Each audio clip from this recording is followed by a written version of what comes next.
Hey guys, good morning. কেমন আছো তোমরা সবাই? আশা করছি ভালো আছো। ব্লগটা ছিল 15 এপ্রিলের, মানে হচ্ছে বাঙালির নববর্ষে। তো সকাল সকাল আমরা উঠে পড়েছিলাম। আর এই দেখো আমার মুখে সুন্দর সুন্দর বিউটি স্পট উঠেছে গরমের মধ্যে। তো সকাল সকাল উঠে এখানে স্নান করে নিয়েছিলাম, মাও স্নান করে রেডি হয়ে গেছিলো। কারণ আমরা প্রত্যেক বছর নববর্ষ শুরু করি আমাদের কালী মন্দিরে পুজো দিয়ে। তো এখানে দেখো সব আয়োজন করে নেওয়া হয়েছিল কালীতলায় যাওয়া হবে বলে পুজো দেওয়ার জন্য। আর এখানে মা এসে মনসাতলায় দুধ কলা বাতাসা দেবে বলে সেটা করছিল, রেডি করছিল। আমরা প্রত্যেক বছরই নববর্ষের দিন আমাদের এই কালী মন্দিরে আসি আর এরকম করেই পুজো দিই প্রত্যেক বছর, মা আর আমি। যদি কোনো বছর মিসও চলে যায়, ধরো আমি দিতে পারলাম না, তো মা গিয়ে দেয়। আবার কখনো যদি মাও না দিতে পারলো তো আমি গিয়ে দিই, কিন্তু প্রত্যেক বছরই দিই আমরা এখানে।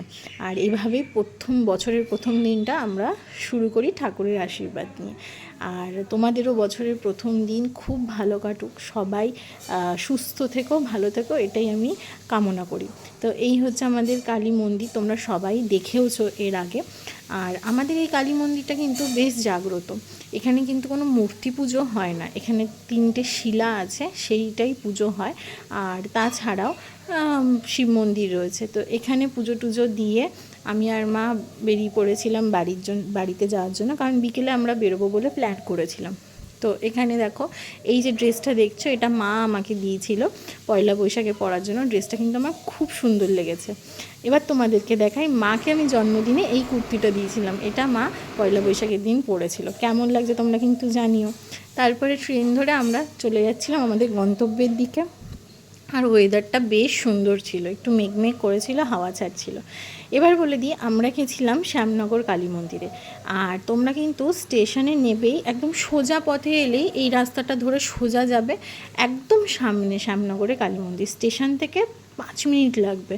এই দেখো এখানে মন্দিরের সামনে, এটা হচ্ছে মন্দিরের ব্যারিকেড এখানে। আর আশেপাশে কিন্তু অনেক দোকান আছে, তোমরা চাইলে অনেক কিছু কিনতেও পারো, খেতেও পারো, তবে প্রাইসটা একটু বেশি।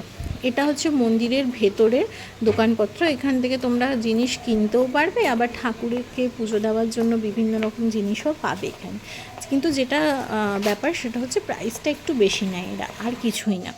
এটা হচ্ছে মন্দিরের পিছন দিকটা, আমরা পিছন গেট দিয়ে ঢুকেছিলাম। আর ঢুকতেই একদম সামনেই পড়ে রাধা গোবিন্দ মন্দির। আর দেখো মন্দিরের এরিয়াটা এত সুন্দর করে সাজিয়েছিল, এত পরিষ্কার ছিল, খুব ভালো লাগছিল। আর ওই পাশটা ছিল মায়ের মন্দিরটা। তো আমরা এখান দিয়ে ঢুকে রাধা গোবিন্দ মন্দিরটা দেখে আমরা চলে এসেছিলাম সামনের দিকে। দুটো রাস্তা আছে, পিছন দিক দিয়েও ঢোকা যায়, সামনের দিক দিয়েও ঢোকা যায়। আর এইগুলো হচ্ছে শিব মন্দির। আর মায়ের মন্দিরটা ছিল ওই দেখো, ওইখানে ছিল হচ্ছে মায়ের মন্দির, কিন্তু ওখানে ফটো তোলা আর মানে ভিডিও করা পুরোপুরি নিষিদ্ধ ছিল, তাই আমি করিনি। আর এখানে একটা সুন্দর কাঠমালতির গাছ ছিল, এত সুন্দর গন্ধ। আর সবাই কিন্তু নিচ থেকে ফুল কুড়াতে লেগে গেছিলো, সুন্দর ফুল পড়েছিল, আমিও কিন্তু কুড়িয়েছি। আর এই সামনে ছিল গঙ্গা, আর এখানটা ব্যারিকেড করা ছিল। তো বেশ সুন্দর ভিউ লাগছিল। সন্ধেবেলা আমি এখানে আরতি হচ্ছিল, আমি সাউন্ডটা এখানে মিউট করিনি, তোমরা কিন্তু সবাই শুনতেই পারছো, এখানে আরতি হচ্ছিলো। আর সন্ধেবেলা অ্যাটমসফিয়ারটা এত সুন্দর লাগছিল। তারপরে আমি আর মা এখানে পুজো টুজো দেখে, সন্ধ্যা আরতি দেখে বেরিয়ে পড়েছিলাম বাড়ির উদ্দেশ্যে। তো সেই দিনটা খুব সুন্দর কেটেছিল। আর যাওয়ার পথে আমরা খেয়েছিলাম ঢাকাই পরোটা আর লস্যি। বিশ্বাস করো এই একটা পরোটা আমি নিজে গোটা শেষও করতে পারিনি। তো যাই হোক, তারপরে ট্রেন ধরে নিয়েছিলাম, ট্রেনটা প্রায় পুরোপুরি ফাঁকা ছিল সেদিনকে। তো নেমে পড়েছিলাম মদনপুরে। আর আমাদের যেহেতু হালখাতার নেমন্তন্ন ছিল, তো এখানে হালখাতা করে আমি আর মা বাড়ি চলে এসেছিলাম। এইটা ছিল আমাদের প্যাকেটে খাবার দাবার। তো যাই হোক, এইভাবেই আমরা নতুন বছরটা স্টার্ট করেছিলাম।